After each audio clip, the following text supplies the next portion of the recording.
আমি কোনো টাকা পয়সা বিনিময়ে ওয়াজ করি না। আলহামদুলিল্লাহ। আমার পথ খরচ হাদিয়া কেউ যদি কিছু দেন আলহামদুলিল্লাহ, না দিলে আরো জোরে আলহামদুলিল্লাহ। আমার এটা নিয়ে কোনো সে নাই, আল্লাহ শুকর। তবে আমরা খুব শীঘ্রই ইনশাআল্লাহ অফিসিয়ালি ঘোষণা দেব। মেয়র মহোদয় একটা কথা বলেছেন যে আমাকে আনতে অনেক কষ্ট হয়, অনেক টাকা পয়সারও ব্যাপার আছে।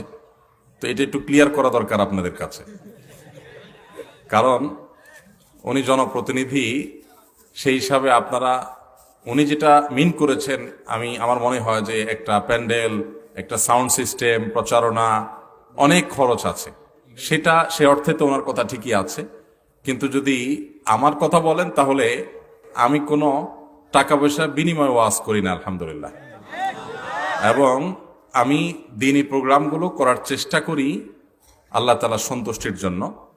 আমার পথ খরচ, আমার হাদিয়া কেউ যদি কিছু দেন আলহামদুলিল্লাহ, না দিলে আরো জোরে আলহামদুলিল্লাহ। আমার এটা নিয়ে কোনো সে নাই, আল্লাহ শুকর।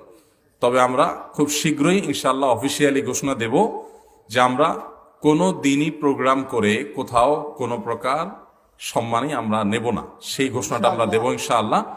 এবং তার আগে আমি একটা ছোট বিজনেস রান করার প্ল্যান পরিকল্পনা করছি, যে অন্তত ডাল ভাতের জোগাড় সেখান থেকে যেন হয়। আলহামদুলিল্লাহ ডাল ভাতের জোগাড় এমনি আছে, কিন্তু আরো একটা দৃশ্যমান একটা উপায়, একটা মাধ্যম যেন থাকে, যেখানে আমি হালাল উপার্জনের জন্য কায়িক শ্রম দিতে পারবো এবং অন্যদেরকে উদ্বুদ্ধ করতে পারবো। এই দৃশ্যমান করার উদ্দেশ্য হলো সেটা, যে অন্যরা উৎসাহিত হবে।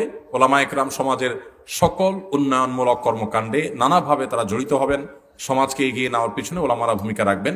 সেজন্য আমরা যেন একটা দৃষ্টান্ত হয় সেটি শুরু করবো আল্লাহ চাহেন। আল্লাহর কাছে চাওয়া আর পীরের কাছে চাওয়া, এই শিরক থেকে বাঁচার জন্য আপনি কিছু নসিহত করুন।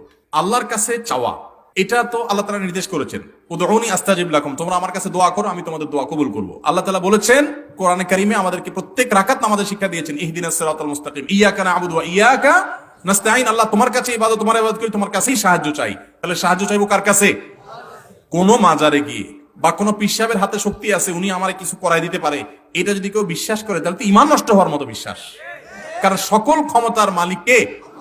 নবী সাল্লাল্লাহু আলাইহি ওয়াসাল্লাম বলেছেন, ওয়া ইযা সাআলতা ফাসআলিল্লাহ ওয়া ইযা ইসতাআনতা ফাসতাঈন বিল্লাহ। যখন তুমি কিছু আল্লাহ চাইবা তো আল্লাহর কাছে চাইবা, যখন সাহায্য চাইবা আল্লাহর কাছে সাহায্য চাইবা।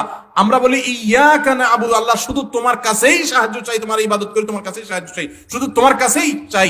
এই যে বলি, আবার আমি মাজারে গিয়ে চাইলাম, তাহলে সেক্ষেত্রে এটার নাম হলো শিরিক করা। আল্লাহ এটাকে সবচেয়ে অপছন্দ করেন। শিরকের গুনাহ আল্লাহ তাআলা মাফ করবেন না। এজন্য খবরদার, আর যা করেন না করেন, খবরদার এই শিরিকের অপরাধ করবেন না। আল্লাহ তাআলা কোরআনে কারিমে পরিষ্কার করে বলেছেন, যে ব্যক্তি শিরকে লিপ্ত হয় ফাকাদ হারামাহুল্লাহুল জান্নাহ, আল্লাহ তাআলা তাকে তার জন্য জান্নাতকে হারাম করে দেন। এবং আল্লাহ তাআলা আরো বলেছেন যে শিরক করলে তাকে আল্লাহ তাআলা মাফ করবেন না।